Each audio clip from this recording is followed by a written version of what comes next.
30. Êxodo capítulo 30, versículo 1. Eu não vou nem colocar o microfone não, mas está de poucas pessoas aqui, dá para todo mundo entender perfeitamente. Êxodo capítulo 30. Glórias a Deus. Êxodo capítulo 30, versículo 1. Diz assim a palavra do Senhor. E fará o altar para queimar o incenso de madeira de acácia. Amém? Soberano Deus e eterno Pai, Deus Todo-Poderoso, aqui está a tua palavra. O Senhor sabe, meu Deus, o que nós precisamos. O Senhor conhece o nosso coração, o Senhor conhece a nossa identidade. O Senhor sabe do nosso caminhar, o Senhor sonda o nosso pensamento. Deus, não deixe que eu venha de falar nada que seja da minha autoria, porque eu não quero, Senhor, usar conhecimento para distorcer aquilo que o Senhor aprova. Eu quero andar, meu Pai, a favor da tua obra, a favor da tua voz, a favor da tua santidade. Fala conosco de uma forma gloriosa, enche o nossos corações com a tua presença, em nome do Pai, do Filho e do Espírito Santo de Deus. Amém. E graças a Deus. Os irmãos, que puder dar ainda salva de palmas para Cristo Jesus, aleluia. Glórias a Deus, aleluias. Irmãos, todos nós somos sabedores que Deus chamou Moisés para poder fazer uma grande diferença, né? Afinal de contas, Deus tinha profetizado. Deus tinha profetizado, não falei errado não. No capítulo 15, se não me falha a memória, no versículo 13 de Êxodo, de Gênesis, Deus tinha falado com Abraão que aquele povo que Deus tinha entregado na mão de Abraão, que iria ficar cativado na terra do Egito há cerca de 400 anos. Então, quer dizer, Deus falou, não tem como não acontecer não, porque é Deus que está falando, né? E mais tarde o povo ficou cativado 400 anos lá no Egito, né? Alguns falam 430, né? 400 ou 430 eles ficaram lá.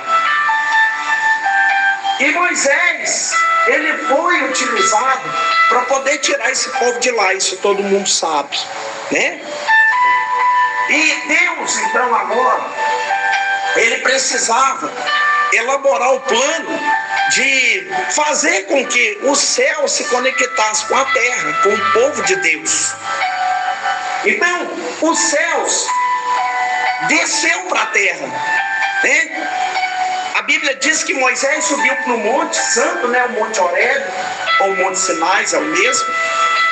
E ele ficou há cerca de 40 dias sem comer e sem beber nada, né? Para poder se igualar com aquilo que é santo, né?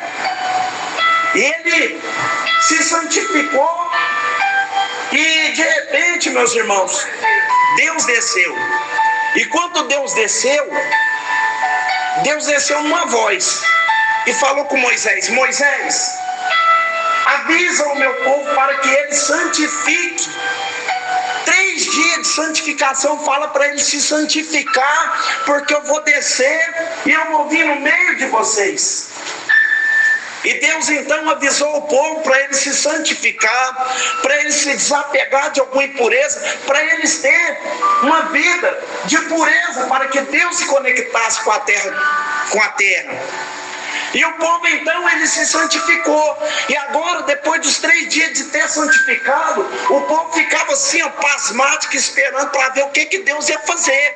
Porque a parte do povo foi cumprida, agora é a parte de Deus para ser cumprida. De repente, meus irmãos, a nuvem intensa desce do céu, carregada de relâmpago, de raio, carregado de trovão, carregado de terremoto. E desce e paira em cima do Monte das Oliveiras.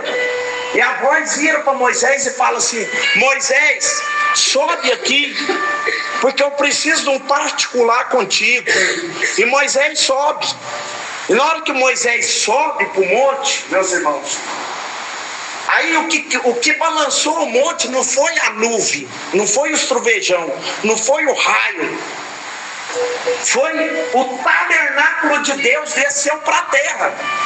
Na hora que o tabernáculo de Deus que estava lá no céu desce em cima do Monte Sinai, o Monte Sinai tremeu.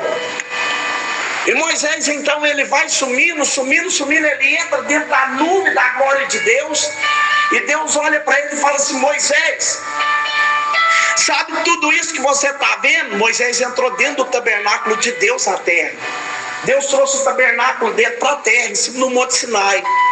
E ele falou: você está vendo tudo que está acontecendo aqui? E Moisés olhou assim, viu uma pia de bronze. Moisés olhou assim para o outro lado assim, ele viu o pão, o altar do braseiro, o propiciatório, ele viu a arca da aliança. Ali ele viu as colunas, né, Joaquim, Boaz, ele viu tudo ali, ele viu os véus do templo, né, as cortinas, as repartição do templo. Aí ele deu uma observada, ele falou assim: Deus, eu consegui ver tudo.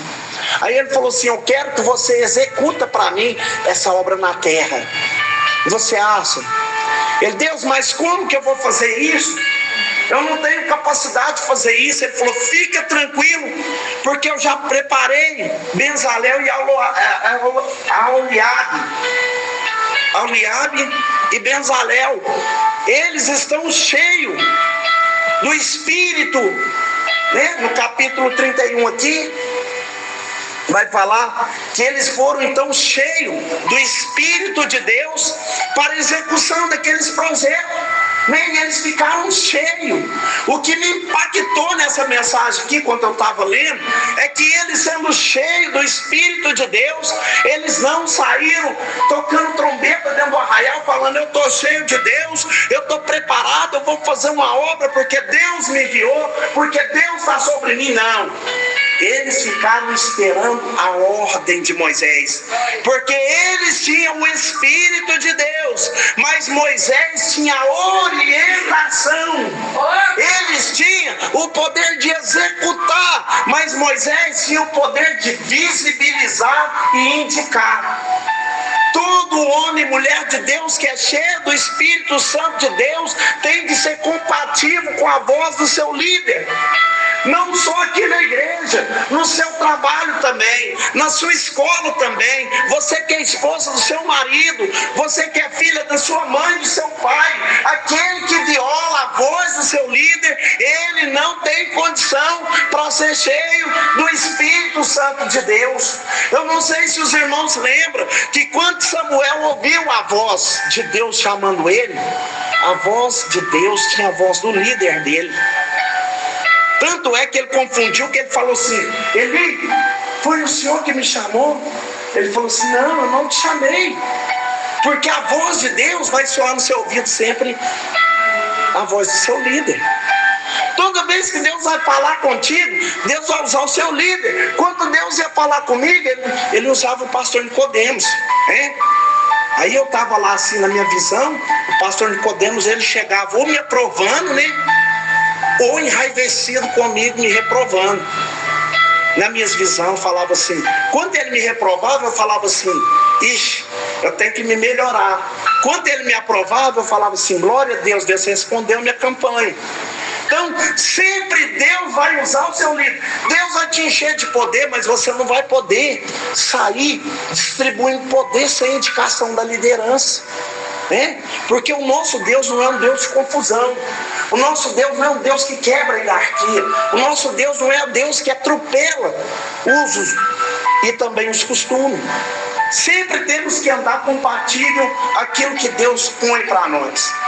Então, Aholiabe e Bezalel, eles ficaram cheios. E agora eles vão ter a indicação do seu líder. Qual que é a indicação? O seu líder vira para eles e fala assim: olha, você vai lá fora do arraial. Lá fora do arraial. O que eu vou fazer lá? Você vai cortar para mim uma madeira de acácia. Você vai cortar madeira de acácia e você vai trazer aqui, porque a primeira coisa que nós vamos começar a fazer é o altar. Nós vamos fazer o altar e depois a gente vai fazer os outros utensílios, né? Que aí o templo teve 3 repartições. O primeiro é o átrio, né? O segundo é o santo e o terceiro é o santo do santo. Cada um desses tinha uma utilidade, né? No átrio ficava ali a bacia de bronze. Por que a bacia de bronze ficava no átrio? Porque quando a pessoa chegava para um holocausto, para apresentar diante de Deus, ele tinha que ser lavado. Antes dele ser visibilizado, antes dele ser sacrificado, ele tinha que ser lavado. Mas ele passava por 3 vistorias. Não sei se os irmãos entenderam, né? O encaixe da Bíblia Sagrada, que Deus trabalha sempre usando o número 3. Né? Lá no livro de João, capítulo 15, e no versículo 1, o que ele fala? Eu sou a videira verdadeira, e vós sois os ramos. O que é uma videira? A videira não é uma árvore? Então Deus criou a árvore no 3º dia. Os irmãos podem ir lá no livro de Gênesis. Os irmãos podem ir lá no livro de Gênesis, que os irmãos vão ver que no 3º dia Deus criou as árvores, né? Quando ele limpou as vistas do céu, o que ele falou? Está enxergando? O que você está vendo? Eu estou vendo o ser humano como árvore. Aquela é a visão natural. É a visão que Deus... É uma visão sobrenatural, visão metafísica. Deus falou, peraí, deixa eu consertar. O que Deus fez? Deus pôs um pouquinho de cima com um pouquinho de baixo, para ficar no equilíbrio. Porque se ele ficasse vendo árvore, ele ia ter uma visão avançada. Ele ia ficar vendo quase igual Deus. Né? Então Deus falou, não, você tem que ter a visão terrena, porque você é terreno. Aí Deus pegou da terra o barro, passou no olho dele, para ele poder enxergar da maneira adequada. Deus, ele usou 3 cruzes, né? Foi crucificado Jesus e 2 ladrões do lado dele. Quando ele foi mandar na grande comissão, no capítulo 10 de Mateus, ele mandou de 3 em 3. Era 70, mas ele mandou de 3 em 3. Quando ele foi ressuscitar, ele ressuscitou, né, no 3º dia. Então Deus sempre usa o número 3, né? Ele sempre usa o número 3. Então tinha 3 repartimentos no templo. Lá ficava o átrio.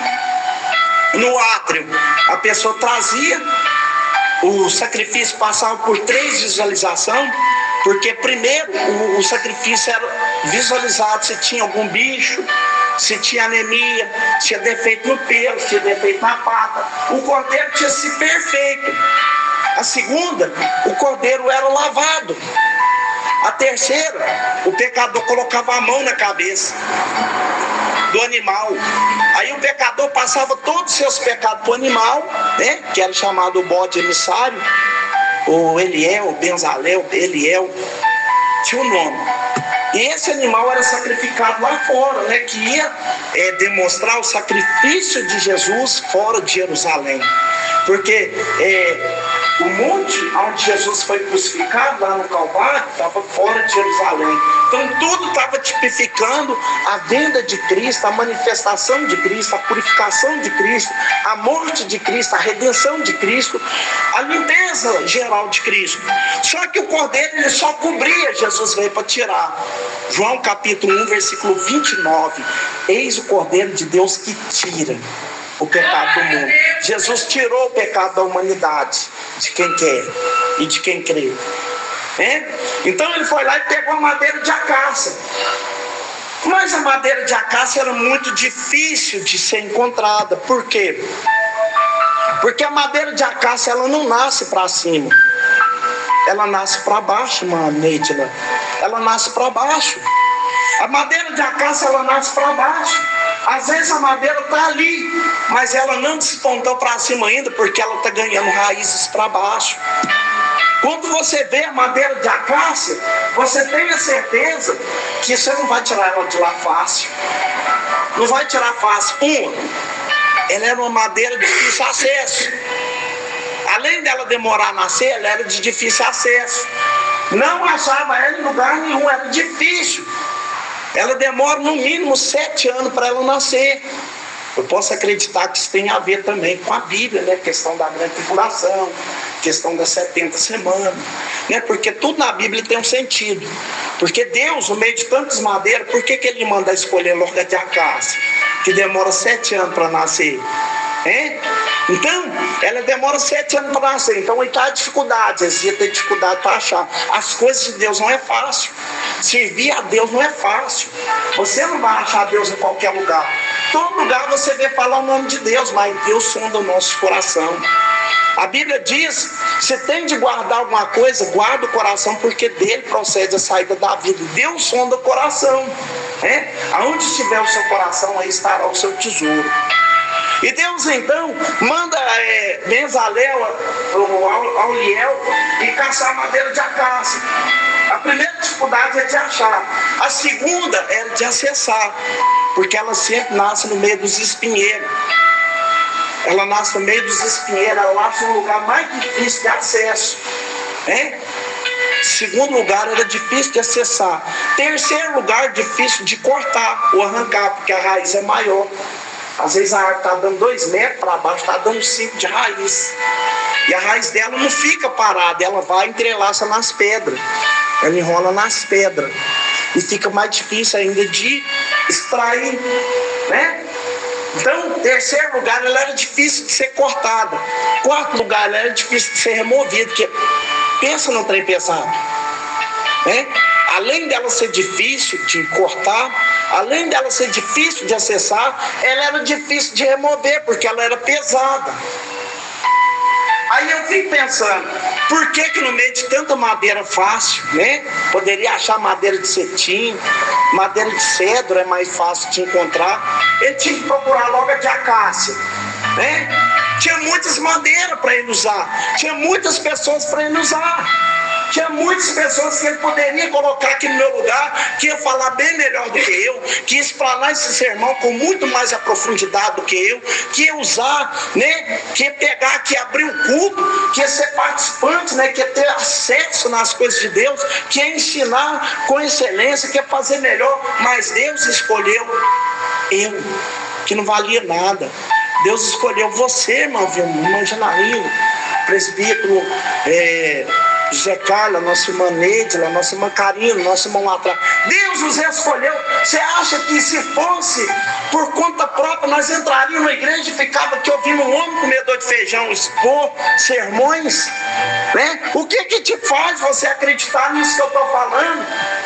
Né? Em primeiro lugar, Jesus falou: aquele que crê, verás a glória do Senhor. Porque em primeiro lugar você tem que crer. A Bíblia diz que sem fé é impossível agradar a Deus, né? E o escritor aos Hebreus fala assim: a fé é o firme fundamento das coisas que não se vê. Você vê uma raiz? Não vê. Mas ali é a prova daquilo que se espera, porque você precisa da madeira.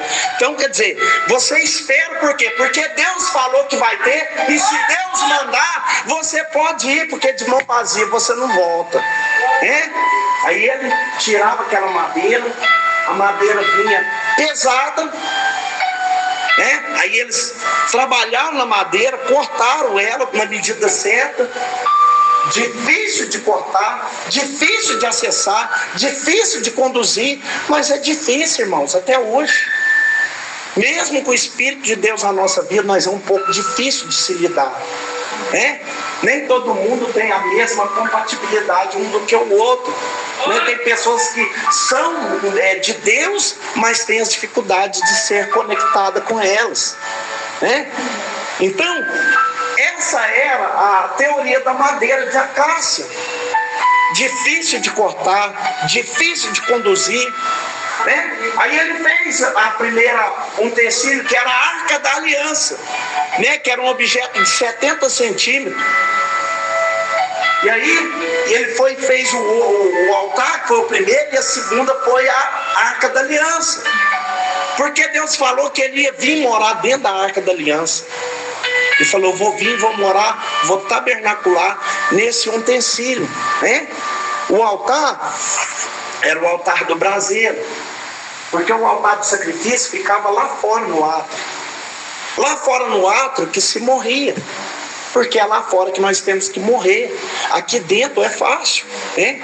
Qualquer pessoa pode se demonstrar aqui dentro: eu sou santo, eu dou cambalhota, eu falo em mistério, eu levanto a mão, eu dou glória, eu expulso demônio. Só que nós temos que demonstrar muito lá fora, né? Porque é lá fora que vem a tentação, é lá fora que as pessoas vêm com conversas paralelas. Tem pessoas que às vezes estão aqui dentro, não falam no nosso caso, porque a palavra é multiforme, ela fala com todos, né? Talvez tenha alguém que está envolvido com Cristo aqui dentro, tem cara de apaixonado, sente a presença de Deus, dá cambalhota, né? Eu vejo pessoas que pulam, eu vejo pessoas que rolam, eu vejo pessoas que caem no poder, embriagada, né? Aí chega lá fora, passa Pix agendado, canta a mulher dos outros, né? Compra e não paga.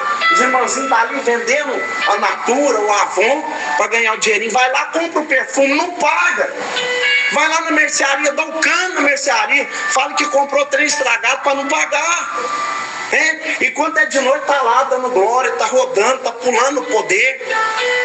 Então o altar foi colocado lá fora, por quê? Porque é lá fora que se morre. Quando você consegue morrer lá fora, aí você consegue entrar aqui dentro como adorador. Porque entrar aqui dentro e adorar é fácil, o difícil é viver aquela adoração lá fora. Por isso que o altar era lá fora, e o altar do braseiro já era aqui dentro. Já era aqui dentro. Por quê? Porque aqui era um lugar do incensário, manejo. Sabe o que significa incensário? Adoração. Eles vinham com o gálbano e jogavam o gálbano no fogo e tiravam o gálbano, colocavam. E os primeiros que chegavam no templo eram quem? Eram os levitas.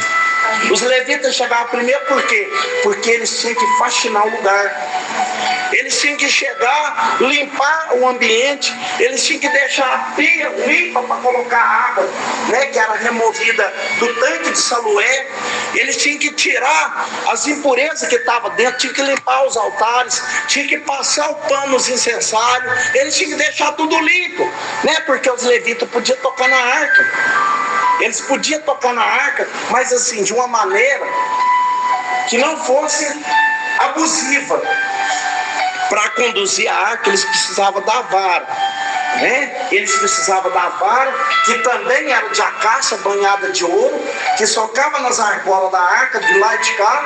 Em 1 Crônicas, capítulo 15, versículo 15, os irmãos vão ver que essa arca, a maneira correta de conduzir ela era no ombro, né?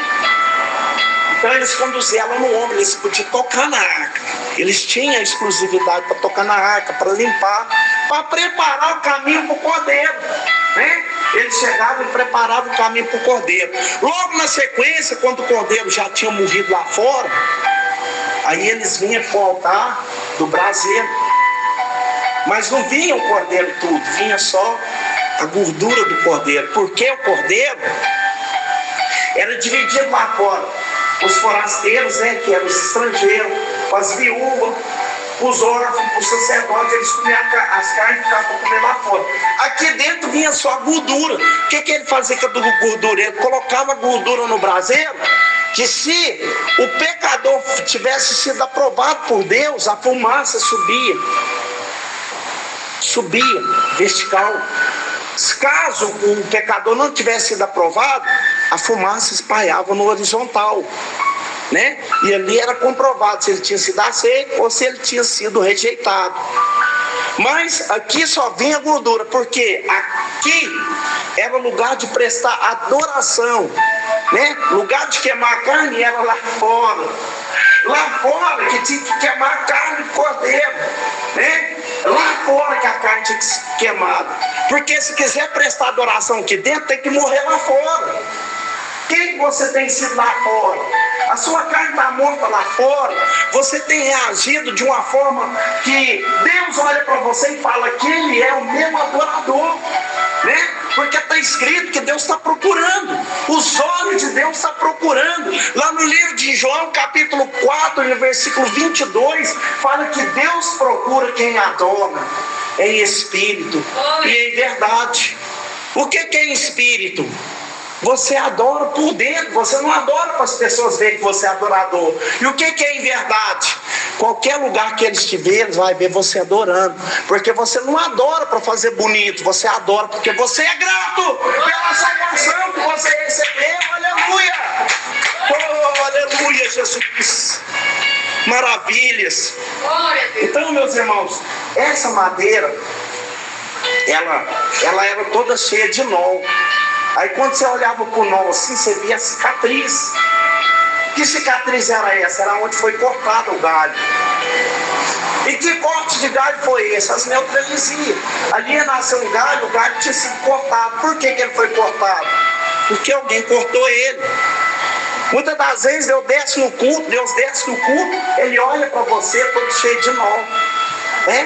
O que é esses galhos cortados? As oportunidades. Às vezes você tinha condição de fazer, mas veio alguém e embargou o seu crescimento. Embargou, Aí fica a cicatriz, Você fica cicatrizado por algumas palavras que você não deveria ter ouvido. Você fica marcado por alguma coisa que foi te embargada, por alguma palavra que te entristeceu, te gerou uma ferida, te gerou uma cicatriz. Aí Deus olha assim e vê as marcas do homem e vira para Eliel e fala assim: eu não quero essa marca nela não. Eu não quero essa marca nele não. Aí o que Deus faz? Manda ele derreter o ouro. Aí na hora que ele derrete o ouro, mano, ele passa na madeira e aquela marca some.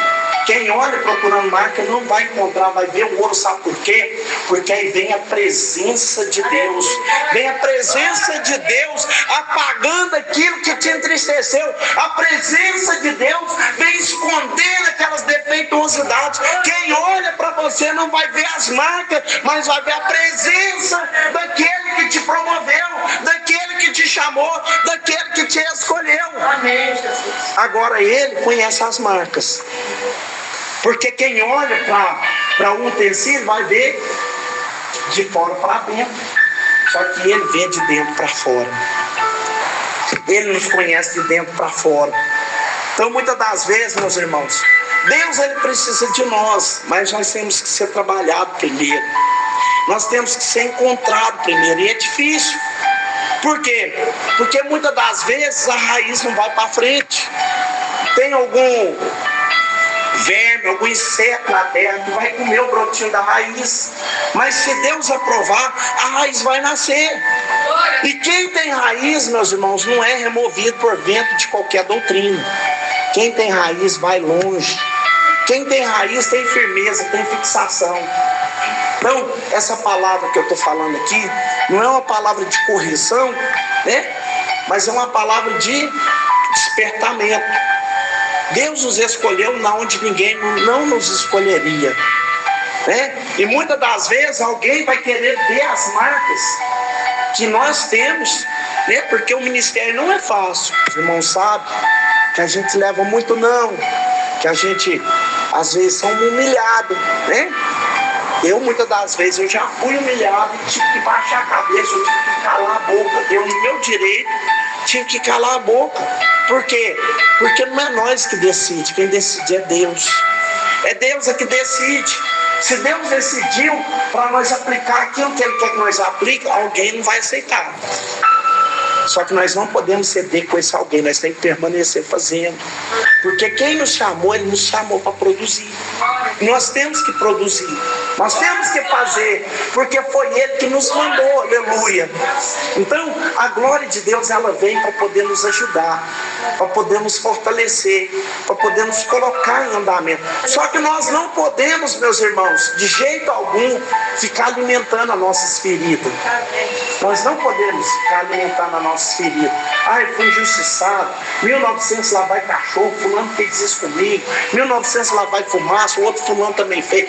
Esquece. O que está escrito no livro de 2 Coríntios, capítulo 5, versículo 17? Se alguém está em Cristo Jesus, é uma nova criatura. As coisas velhas são passadas. Eis que tudo se fez novo. Nós temos que esquecer da ferida, sabe por quê? Porque na hora que nós esquecer, aí ele vai falar: Auliado, derrete o ouro, passa na madeira. E o ouro na Bíblia se representa a glória de Deus, representa o poder de Deus. Deus passou o ouro em nós. Nós temos a excelência que os anjos não têm. Os anjos queriam manifestar no nosso lugar e pregar o evangelho. Na hora que Deus falou assim, a quem eu há de enviar? Quem que há de ir por nós? Os anjos, se prontificou. Pedro falou que eles queriam vir pregar o evangelho, né? E se os anjos vissem pregar o evangelho aqui, mano, sabe o que ia acontecer? O culto ia ser perfeito, né? Porque ele não ia olhar, ele não ia errar aqui no altar na hora de pregar, ele não ia errar na hora de adorar, um ia estar pregando aqui, o outro ia estar adorando, santo, santo, santo, santo, santo. O culto ia ser perfeito, né? Não tinha lugar para pecador, era culto de anjo. Só que Deus não quis mandar anjo, Deus quis mandar gente imperfeita. Deus quis mandar pecador, Deus quis mandar pessoas erradas, Deus quis mandar pessoas que ninguém daria nada por eles. Por quê? Porque ele cortou a madeira lá no meio do lixo, aonde não nascia nada, aonde os pinhos sufocavam, mas a madeira nasceu, ela teve raiz, ela cresceu, ela foi retirada de lá e agora ela está dentro da casa do Senhor, porque Deus levantou alguém preparado para poder fazer dessa madeira um utensílio, que é eu, que é você, que somos nós. Nós somos banhados da glória de Deus. E sabe qual que é a raiva do diabo? É que se o anjo estivesse aqui, ele fala, sai dela agora, ele ia ter que sair e falar, tem que sair, ué. Foi o anjo de Deus mandou sair, tem que sair. A raiva dele não é essa. A raiva dele é que ele vê uma pessoa pecadora, igual a você, irmã Karina, igual você, irmão Vilma, igual eu, igual a irmã Janaína, igual nós. O diabo vê nós tudo errado, pecador, erra hoje, erra amanhã, erra depois, e ele entra aqui e a gente expulsa, ele tem que sair. A raiva dele é essa. Por que eu tenho que sair? Porque nós somos banhados com o poder de Deus. Esse poder não pode sair de nós, aleluia. Nós temos que preservar isso, meus irmãos. Nós temos que preservar isso. No meio de tantas madeiras lá fora, Deus mandou pegar a madeira de acácia. Deus mandou escolher eu que não valia nada. Deus podia ter pegado tanta pessoa para pôr aqui, né? Que tinha uma oratória bem mais boa, que ia explanar exegese muito mais perfeito do que eu, mas Deus preferiu eu, semi-analfabeto, que não sabe falar direito, né? Me tirou de dentro da cadeia, me tirou do crack, da cocaína, me tirou das drogas, para me colocar aqui nesse altar para pregar. E a raiva do diabo é essa, né? Que ele me oferece todo dia uma oportunidade para me envolver de novo com ele, e o poder de Deus que está em mim não deixa eu envolver mais. Por quê? Porque eu sou um utensílio exclusivo para a casa do Senhor. Você é um utensílio exclusivo da casa do Senhor. Não deixa nada atrapalhar o seu culto, não deixa nada estragar a aliança de Deus contigo, não deixa nada tirar o propósito da salvação da sua vida, porque Deus, ele preferiu você. Agora, o dia que você vai falar, eu não quero mais, eu não vou mais servir a Deus, eu vou escolher o Baal, eu vou escolher o Baal Zebub, o Baal Zelim, o Azera, aí Deus sai. Porque o nosso Deus, ele não é um Deus invasivo. Se você fizer uma opção de servir um outro Deus, ele fala, não, então vou procurar alguém que queira a minha presença. Aí ele vai falar, Apocalipse 3:20, eis que a tua porta eu bato. Se alguém ouvir a minha voz e abrir a porta, eu vou entrar. Eu vou cear com ele e ele vai cear comigo. Mas outras pessoas, né? Jesus está do lado de fora falando, eu não estou aqui então. Eu não faço parte, eu não sou utensílio, não tenho meu ouro aí, não tenho meu poder aí, não tenho. Sabe por quê? Porque nós temos que fazer a decisão de que lado nós devemos estar. Amém? Então, meus irmãos, essa é a palavra. Deus nos escolheu, e Ele não escolheu porque a gente era bonito, Ele não escolheu porque a gente conhecia a Bíblia, Ele não escolheu porque a gente era capacitado, não. A escolha de Deus é algo que vai ficar uma pedra no sapato do diabo. Então Deus ia olhar para mim, por que Ele me escolheu? Não tinha nada em mim que atraía Deus, não tinha nada. Até perseguir os crentes eu já persegui, até foguete nos crentes eu soltei. Por que Deus ia me procurar eu? Por que Deus ia me fazer de um utensílio da casa dele, colocar ouro em mim, que é a presença dele? Amém. Então, irmãos, isso tem que ser valorizado, né? Toda vez que você estiver diante de uma situação que tira Deus de você, pensa nisso. Fala, não, o que eu tenho, muitas pessoas queriam ter. Mas Deus preferiu eu, todo cheio de falha, todo cheio de defeito. Eu oro, a enfermidade é curada. Eu ponho a mão no demônio, ele tem que sair. Aleluia. Isso é exclusividade, meus irmãos. Zela por isso. Zela por isso. Amém? O que eu não falei, que o Espírito de Deus possa continuar falando.